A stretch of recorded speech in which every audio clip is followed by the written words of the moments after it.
टूनी चिड़िया की घोंघा मौसी।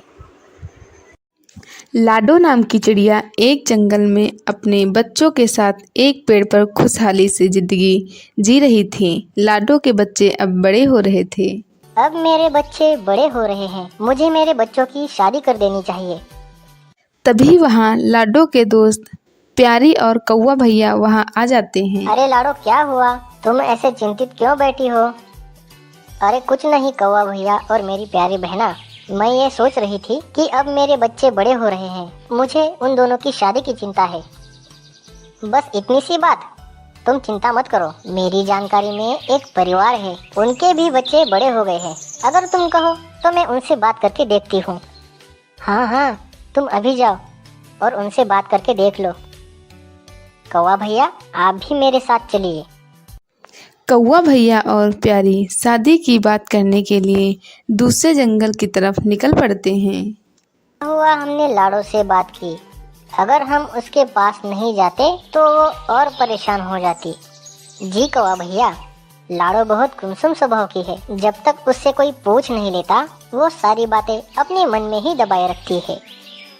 कौवा भैया और प्यारी दूसरे परिवार के पास आ जाते हैं। अरे कैसी हो रूपा बहन? मैं ठीक हूँ, आप दोनों कैसे हो? हम तुम्हारे बच्चों के लिए रिश्ता लेकर आए हैं। ये तो बहुत अच्छा हुआ, मैं कब से इनको बोल रही हूँ। हमारी बच्चियाँ अब बड़ी हो रही हैं। आप कौवा भैया के पास जाकर आइए। लेकिन ये है कि मेरी बात ही नहीं सुनते। अभी बारिश का मौसम आने वाला है ना, तो ये अनाज इकट्ठा करने में लगे हुए हैं। अनाज तो हमें भी इकट्ठा करना है रूपा, लेकिन उसके साथ साथ हमें अपने बच्चों की भी चिंता करनी चाहिए। हमारे पड़ोस में एक लाडो नाम की चिड़िया है, उसके भी 2 बेटे हैं। मैं उन्हीं के लिए तुमसे रिश्ता जोड़ने के लिए आई हूँ और लाडो के दोनों बेटे बहुत अच्छे हैं।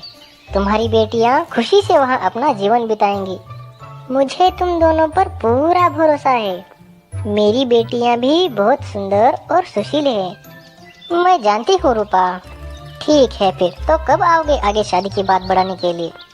हम कल ही आ जाएंगे। सुनिए जी, कल हमें अपने बेटियों के लिए लड़के वालों के। दूसरे दिन रूपा और उसका परिवार लाडो के घर आ जाते हैं। कौवा भैया और प्यारी भी उनकी बातचीत में शामिल हो जाते हैं। रूपा को लाडो के दोनों बेटे पसंद आ जाते हैं। जब लोग मीठी बेरियां खाकर शादी की तारीख पक्की कर लेते हैं, दोनों परिवार शादी की तैयारी में लग जाते हैं। इधर लाडो अपने आस पड़ोस में शादी का न्योता देने के लिए निकल पड़ती हैं। एक एक करके सबको न्योता देकर अपने घर लौट रही होती है।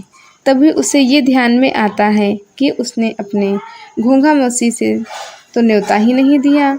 वह वापस अपना रास्ता बदल लेती है और घोंघा मौसी के घर की तरफ निकल पड़ती है।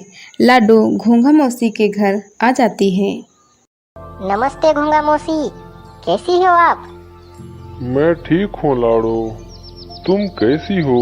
आज अचानक यहाँ कैसे आना हुआ? 1 हफ्ते बाद मेरे बेटों की शादी है, आप जरूर आना। हाँ हाँ, मैं जरूर आऊंगी। ठीक है मौसी, अब मैं चलती हूँ, बहुत सारा काम पड़ा है। लाडो वहाँ से निकलकर अपने घर की तरफ निकल पड़ती है। मुझे अभी निकलना होगा, तब जाके मैं लाडो के बेटी की शादी में जा सकूंगी। घोंघा मौसी घर से निकल पड़ती हैं। घोंघा मौसी घर से थोड़ी दूर आने पर ही थक जाती हैं। तभी उसे पेड़ पर लाल रंग की बेरियां दिखाई देती हैं। मैं तो चलकर बहुत थक गई हूँ, मुझे ये लाल लाल और मीठी मीठी बेरियां खाकर थोड़ा आराम करना चाहिए। घोंघा मौसी पेड़ पर लगी हुई बेरियां खाने लगती हैं।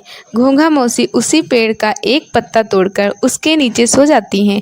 जैसे ही घोंघा मौसी की नींद खुलती है तो सुबह हो चुकी होती है।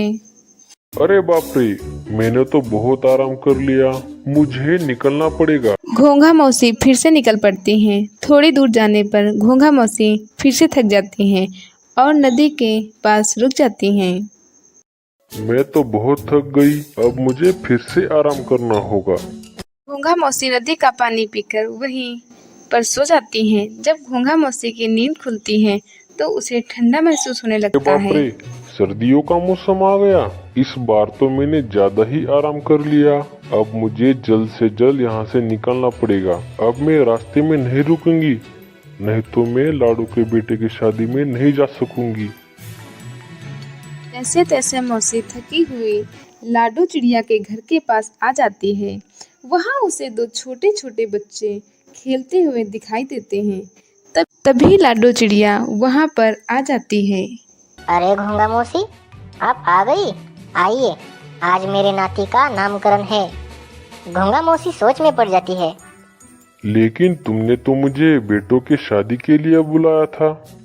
हाँ हाँ घोंगा मौसी, मुझे पता है। अच्छा हुआ मैंने आपको मेरे बेटों की शादी के लिए बुलाया था। कोई बात नहीं, आप नामकरण में शामिल हो जाइए। घोंघा मौसी लाडू के घर की शादी में तो नहीं आ सकी। घोंघा मौसी हार नहीं मानी और वहाँ हर समय चलती रही और आखिर में लाडू के नतिन के नामकरण में आ पहुँची थी। सभी घोंघा मौसी को देखकर खुश थे।